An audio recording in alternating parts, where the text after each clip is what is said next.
my Call of Duty arc has come to an end. At least for the modern titles and Warzone, I'm done. Now, in my last video, I kind of just had an emotional rant, and I think I need to give a little bit more context and explain myself a little more as to why I am done with Call of Duty, and I'm actually going to give you 5 reasons. Reason number 1. Skill-based matchmaking. Now, it's no secret that skill-based matchmaking has the Call of Duty community divided. That's putting it lightly. Now, if you didn't know, skill-based matchmaking's been part of the Call of Duty experience since COD 4 Modern Warfare. Yep, since 2007, developers have confirmed that skill has always played a factor into the matchmaking process. It became more prominent in 2014 with Advanced Warfare, and then obviously Modern Warfare 19. Now, to put skill-based matchmaking simply, it acts like a rubber band. If you're too good at the game, it punishes you and puts you in a lobby with clones of yourself. If you continue to struggle to keep your overall KD over a 1.0, then you reverse boost into Timmy No Thumbs lobbies. These are lobbies full of kids who don't know how to brush their teeth or read. When skill-based matchmaking realizes you're too skilled for Timmy No Thumbs lobbies, you're put right back into lobbies with Twitch and Discord moderators that have been playing the game for 6 hours straight. Now, this doesn't make for a cohesive or an immersive gaming experience. Reason number 2, the anti-cheat. Ricochet was never part of the original build of the game, and by the time they rolled it out, the damage was already done. It's not uncommon, at least in a Call of Duty game, to run into a cheater in almost every single lobby, and if you're decent at the game, you probably know what I'm about to say. Unfortunately, with SBMM, if you're good, it puts you into lobbies with these cheaters. It's kind of like a backhanded compliment. The anti-cheat is trying its best, and I don't knock Call of Duty for trying, but it's obviously not enough. Cheating is so easy to do now, especially with PC. The cheats are cheap, and now more than ever, it's harder to detect. It doesn't help if somebody does get banned because they'll just use a burner account and go right back to cheating. Losing to someone that's cheating on top of a game that has a list of issues is just icing on the cake. If I'm running into cheaters playing a beta to a game that's not even come out yet, this is a major concern, and it's proof that the studios making these games are just ill-equipped and they don't know how to deal with cheating. Reason number 3, streamers. Now this one's a big one. Now if you play Call of Duty and you take it serious, then you probably have someone that you watch on YouTube that's really good at the game. The problem is with streamers, and especially the big name guys and even smaller creators, is that some of them are unnaturally good at the game.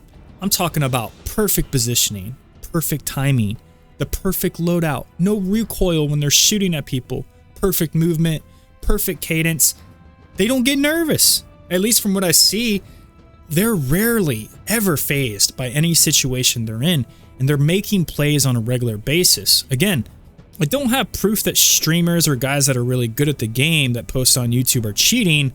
This is purely speculation, but there's only a 10% win rate with Warzone. It's hard for me to believe that you're so good that your win rate's over 80%. Warzone is based on a lot of luck. If you're constantly winning, to me, that's just suspicious. If you're getting shadow banned consistently and you have multiple accounts, that's suspicious. It also creates this unreal expectation that maybe I could do that too. The truth is, no, you can't. A lot of us are really just weekend warriors. Even if you play a couple hours a day after work, you'll never be as good as the guy that plays 4 to 6 hours every single day. It's just reality. It's not to discourage you, and if Call of Duty is your passion, then go for it. Because of streamers, it's created this community of players that are playing like they're trying to qualify for a CDL tournament. It's toxic. I didn't get into YouTube thinking I was going to be a streamer. I like editing. I like long-form videos. Streaming's not really my thing. But I'd be lying if I said I didn't want to be competitive against those types of guys. Guys that are really good, guys that are streamers. But the more I play and the more I watch other people play that are good, I realize I'm out of my depth. I actually had a guy a while back on one of my videos say, I'm a good player trying to cross that threshold of being a great player. And maybe I've just hit my ceiling. I shrugged off the comment because I think the game has a lot to do with my frustration. But he's right. I'm not really dedicating my time to the game, and I realize now it's not what I want. The way I see it, the streamers can have Call of Duty. It's all theirs. Reason number 4, Call of Duty fatigue. Call of Duty fatigue is a phrase that's been getting thrown around the past couple months leading up to the release of BO7. It's easy to just blame the game, right? The game's not this, it's not that, it's bad, it's got a bad campaign. It's bad because it's not doing anything to move the franchise forward. But at the same time, people are just tired of it. Activision said they were going to stop doing yearly releases, and that was just a bold-faced lie. They don't even care at this point. Everything's for profit now. That's why you have so many players jumping ship to go play BF6. Good for you, DICE. Good job. You released a Battlefield game that wasn't completely broken on release. I shouldn't have to be giving credit to you for something you should have done in the first place, but let's not act like the fatigue that players are feeling for Call of Duty is not helping your player numbers and the hype surrounding your game. If you enjoy BF6, that's awesome. This is just my opinion. Call of Duty fatigue is real. It's a franchise that's doubling down on practices that are alienating a large part of their player base. Activision seems to be just fine with this, and this actually brings me to my last reason why. Reason number 5, I'm getting older. Xbox 360 came out 20 years ago. My kids don't even want to play anything on that console. It's crazy because to me it's still a great unit, but same thing with the PS3. But I almost forgot how old the 360 and the PS3 are. I forget how much time has passed. And as we get older, our interests change. Our priorities change. Easy to get caught up in nostalgia. Call of Duty is a franchise that has changed with time. Companies have adjusted and adapted. This is just how the world works. We can be upset and get frustrated, but change is inevitable. The Call of Duty 4 era is over. It's been over.